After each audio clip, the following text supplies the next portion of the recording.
Dear students, పోటీ పరీక్షలు రాసే అభ్యర్థులకు ముఖ్య మనవి.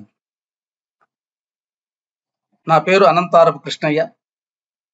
మీకు ప్రతిరోజు డైలీ కరెంట్ అఫైర్స్ని మీ ముందుకు తీసుకుని వస్తున్నా. ఈరోజు మనం టేబుల్ టెన్నిస్ దిగ్గజం శరత్ కమల్ గురించి మనం తెలుసుకుందాం. ఎందుకంటే ఆయన గారు మార్చి 6, 2025న టెన్నిస్కి వీడ్కోలు పలకడం అనేది జరిగింది. మీరు మొదటిసారిగా ఈ వీడియోను చూసినట్లయితే సబ్స్క్రైబ్ చేయండి, లైక్ చేయండి, మీ మిత్రులకు షేర్ చేయండి. ఈ వీడియోపై మీ యొక్క అభిప్రాయాలని కామెంట్ బాక్స్లో ఉంచండి. ఈయన ఫోటో చూడగానే మనందరం గుర్తుపట్టేది ఏంటంటే శరత్ కమల్ అనేది మనకు ఈజీగా గుర్తు పడతాం. మరి ఈయన గారి గురించి మనం తెలుసుకుందాం. ఈయన మార్చి 6, 2025న టేబుల్ టెన్నిస్ క్రీడకు వీడ్కోలు పలకటం అనేది జరిగింది. వీరి యొక్క కుటుంబం ఒకప్పుడు తెలుగు రాష్ట్రాలకు చెందిన వాళ్ళు, ప్రస్తుతం తమిళనాడులో స్థిరపడ్డారు. లయోలా కాలేజీలో చదివాడు. లయోలా కాలేజ్ ఎక్కడ ఉందంటే తమిళనాడులోని చెన్నైలో కలదు.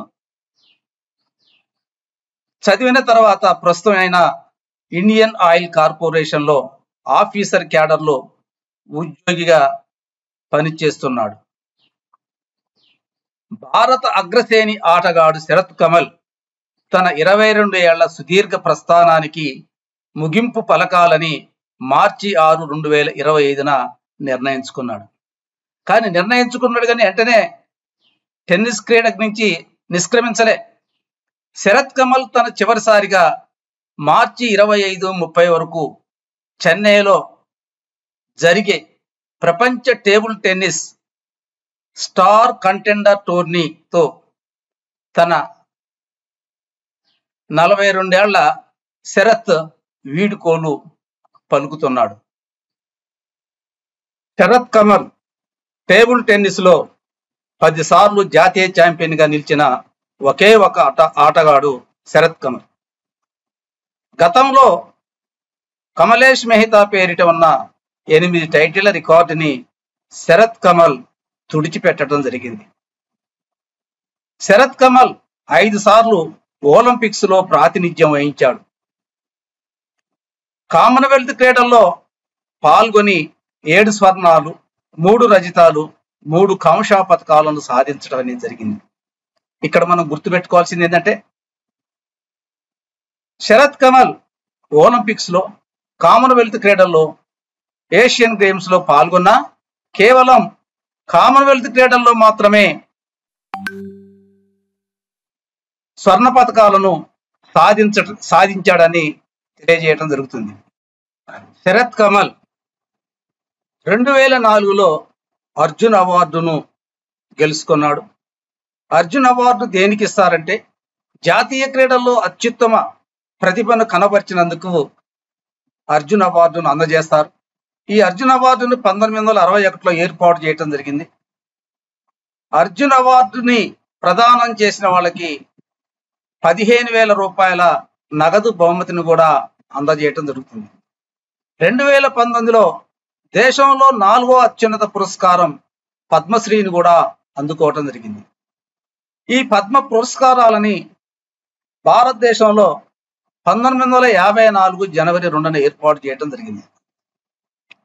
పద్మశ్రీ అవార్డు అనేది భారతరత్న, పద్మవిభూషణ్, పద్మభూషణ్ తర్వాత 4వ స్థానంలో పద్మశ్రీ అనేది ఉంటది. ఆ పద్మశ్రీ అవార్డుని 2019లో అందజేయటం అనేది జరిగింది. అదేవిధంగా ప్రతి క్రీడాకారుడు భారతదేశంలో మేజర్ ధ్యానచంద్ ఖేల్ రత్న అవార్డును అందుకోవాలని కోరుకుంటారు. అలాంటి అవార్డుని 2022లో అందుకోవటం జరిగింది. ఈ మేజర్ ధ్యానచంద్ అవార్డుని గతంలో రాజీవ్ ఖేల్ రత్న అవార్డు అనేవాళ్ళు. రాజీవ్ ఖేల్ రత్న అవార్డు 1991-92లో మధ్యలో ఏర్పాటు చేయడం జరిగింది. ఈ అవార్డు కింద ఒక ప్రశంసా పత్రం, పథకం, 25 లక్షల నగదుని అందజేయటం అనేది జరుగుతుంది. రాజీవ్ ఖేల్ రత్న అవార్డుని పేరు మార్చడం జరిగింది. 2021 ఆగస్టు 6 నుంచి ప్రముఖ హాకీ క్రీడాకారుడు మేజర్ ధ్యానచంద్ పేరుతోటి ఇస్తున్నారు. మరి ఇప్పుడు మనం తెలుసుకోవాల్సింది అంటే సంక్షిప్తంగా ఈయన గారు టేబుల్ టెన్నిస్ కి మార్చి 6, 2025న వీడ్కోలు పలకటం జరిగింది. అదేవిధంగా Arjun award, Padma Shri award, major Dhyan Chand award అందుకోవటం అనేది జరిగింది.